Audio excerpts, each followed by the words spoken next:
Hej og velkommen til den første video til brug ved HFK eSport. I denne video vil jeg vise, hvordan man sætter sine indstillinger op korrekt ind i Counter-Strike. Det første vi skal gøre, det er at vi kigger på, at ens skærm den kører den højeste mulige opdateringshastighed. Der er to måder at gøre det på. Hvis man kører med Nvidia, så har du, når du højreklikker ud på dit skrivebord, en der hedder Nvidia Control, eller kontrolpanel, eller Control Panel, alt efter om det er dansk eller engelsk. Hvis vi åbner den, og under justering af skrivebordets størrelse og placering, der kan vi se, hvad for en opløsning vi kører med på vores hovedsagelige skærm, og hvilken opdateringshastighed den kører med. Her gælder det om at sætte den så højt som overhovedet muligt. Hvis man har en skærm, der kun kan køre 60 Hz, jamen så kan man bare nøjes med at sætte den til 60 Hz. Eller hvis man har en skærm, der kører 120, jamen så er det 120 Hz. Min skærm den kan køre 144 Hz, så derfor er det det, vi indstiller den til. Hvis man ikke har Nvidia grafikkort i computer, går man ind under skærmindstillinger, scroller lidt ned, indtil du kommer til den, der hedder avancerede skærmindstillinger, eller advanced. Gå ind under den, vælger sin hovedskærm, det vil være skærm 1 ved mig. Her kan vi se, at den kører 143 Hz lige i øjeblikket. Hvis vi går ind og ændrer den, så går vi ind under egenskaber for skærmkort til skærmen 1. Ind under skærm. Her kan vi så ændre opdateringshastigheden endnu en gang til, hvad vi gerne vil have den til. Her igen, så højt som overhovedet muligt. Lige så snart man har indstillet sine skærmindstillinger, så gælder det om, at vi skal have sat nogle launch options, altså nogle indstillinger, der gør, at der bliver kørt hver eneste gang, vi kører spillet. Det gør vi inde på vores Steam, finder vi Counter-Strike, Global Offensive, højreklikker på den, så kommer vi ind til det, der hedder egenskaber eller properties på engelsk. Så går vi ind i den, så under general, eller generelt, der har vi så vores launch options. Her sætter vi nogle bestemte options, som vi gerne vil køre, hver eneste gang vi starter spillet op. Det jeg har, det er, at spillet den skal køre en bestemt, altså den skal eksekvere en fil, der hedder autoexec.cfg. Vi kommer lidt til det lidt senere, hvordan vi laver den. Derudover så skal spillet køre 128 tick rate. Normalt, hvis man spiller under matchmaking, så vil det være 64 tick rate, man kører på i kampene. Men alle andre steder, det vil sige Faceit, ESEA, der er alle serverne, de kører 128. Så hvis man skal træne, så kan man lige så godt øve det på 128 tick rate i stedet for.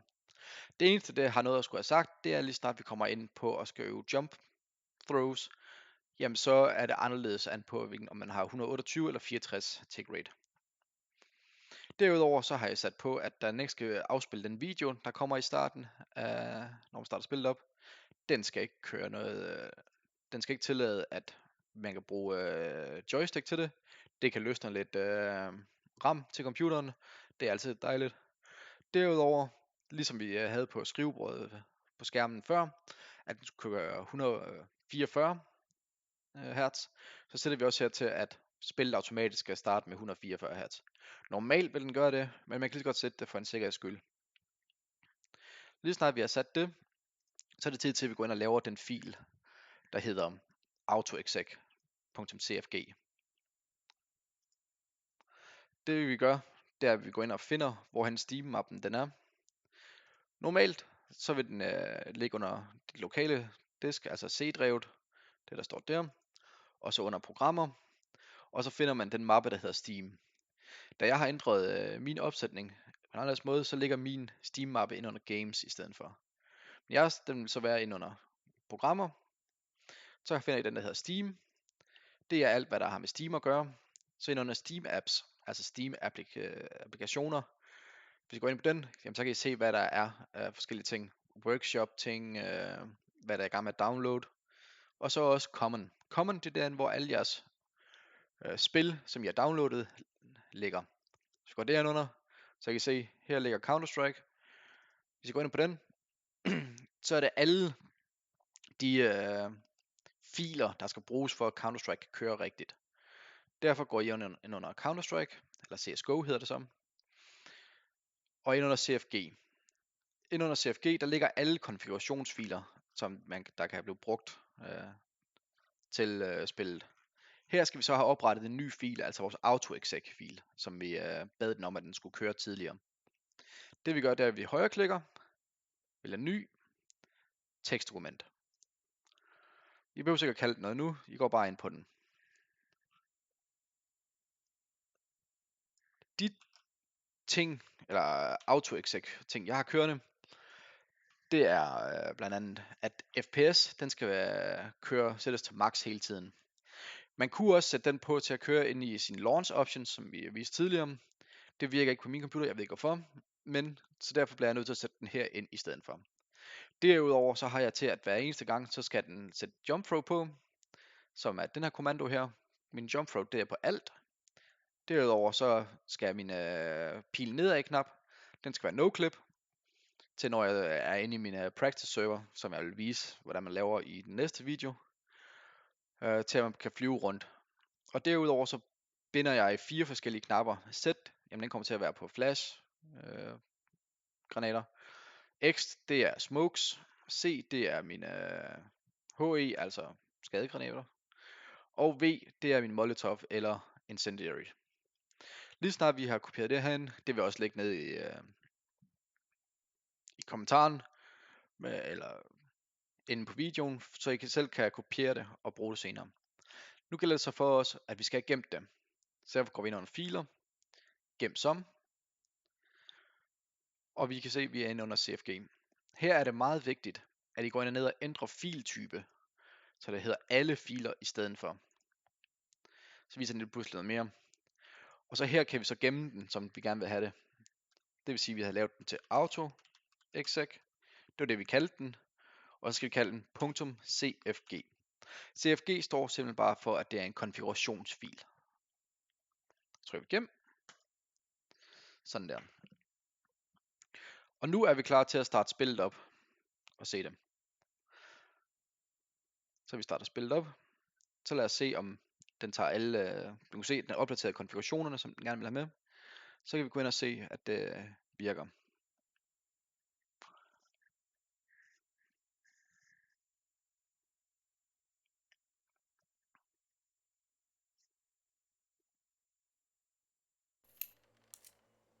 Så kan vi allerede se nu her, at min FPS den ligger på max ude i menuen allerede. Det første vi gør, når vi kommer ind, det er lige at kontrollere, jamen har vi de settings, som vi gerne vil have. Ind under video, der vil I nok have jeres resolution eller opløsning til at være mindre end det jeg har her. Den eneste grund til at jeg har sat den så højt, det er simpelthen for at ellers så vil jeg ikke kunne optage videoen korrekt. Normalt så vil man have den enten på 1920 1080 eller ned efter. Jo lavere man sætter den, jo højere FPS kan man få, men til gengæld så vil det også være mere utydeligt, hvad der sker inde i spillet. Så det er noget, I kan prøve jer frem til at se, hvordan det virker. Derudover, noget andet vigtigt, det er display mode, altså hvordan skal skærmen vises. Skal det være fuld skærm, skal det være et vindue, eller skal det være fuldskærm vindue. Her er det vigtigt, at I sætter den til full screen, fordi det tager det mindste mulige ressourcer, og den viser den bedste opløsning, når I er inde i spil, der giver højst FPS. Derudover, så ind under game, der skal I sørge for, at de to ting, der hedder matchmaking ping, eller game traffic bandwidth, an på hvordan jeres internet er derhjemme, så kan I sætte den til, at den ikke skal køre så højt. At den max skal køre med 1,5 megabit per sekund. Det vil det være, hvis når vi er op til træning, altså den vi bruger, fordi internet er ikke så bedste. Men fordi jeg har en rigtig god internetforbindelse hjemme, jamen, så kan jeg sætte den til unrestricted. Matchmaking ping, den kan man sætte ned, hvis man gerne vil være sikker på, at man ikke kan komme over 150 i ping, når du er inde i spillet. Derudover skal vi sikre os, at vi er vores developer console, at den er sat til. Den skal vi bruge senere. Så går vi ind under keyboard mouse. jeres mouse sensitivity, altså zoom sensitivity, det er noget, I kan prøve at ændre på, for at se, hvordan det føles endgame. En god hovedregel er, at den skal være så lav som overhovedet muligt, fordi så er du mere præcis, når du skyder. Derudover så er det vigtigt, at raw input den er sat til on, eller til på, af den simple årsag, at så vil det data, der kommer fra musen, gå direkte ind til spillet, i stedet for at den går igennem computeren, og så ind i spillet efterfølgende. Derudover så skal vi have mouse acceleration, det skal vi have slået fra, for simpelthen ikke, at musen starter sådan med lige så stille, og så speeder den op, men at den kører flydende igennem det hele. Derudover, så fordi vi satte Develop Console til, så er det hernede, den der hedder Toggle Console, hvor vi går ind og ændrer om, hvad for en knap man bruger det på. Jeg har det på P, så når jeg trykker på P, jamen så kommer min konsol op. Så lad os gå ind og kontrollere, at vores take rate rent faktisk virkede, og vores bindings. Nu tager jeg bare et rent tilfældigt map, som er Mirage, for at se om det hele det virker.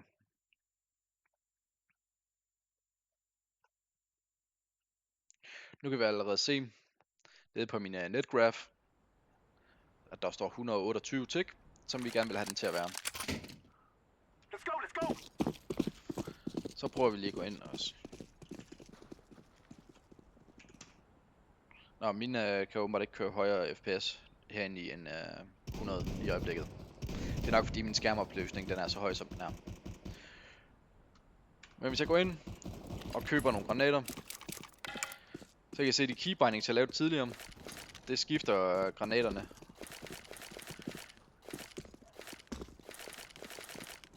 Uden at jeg skal bruge mit hjul eller bruge 4 til det. Nu bruger jeg 4 til at skifte. Gå ind for at se om min jump throw det virker. Det gør det samme. Super. Det var slutningen. Så lukker vi spillet ned. Og det var slutningen på den første video.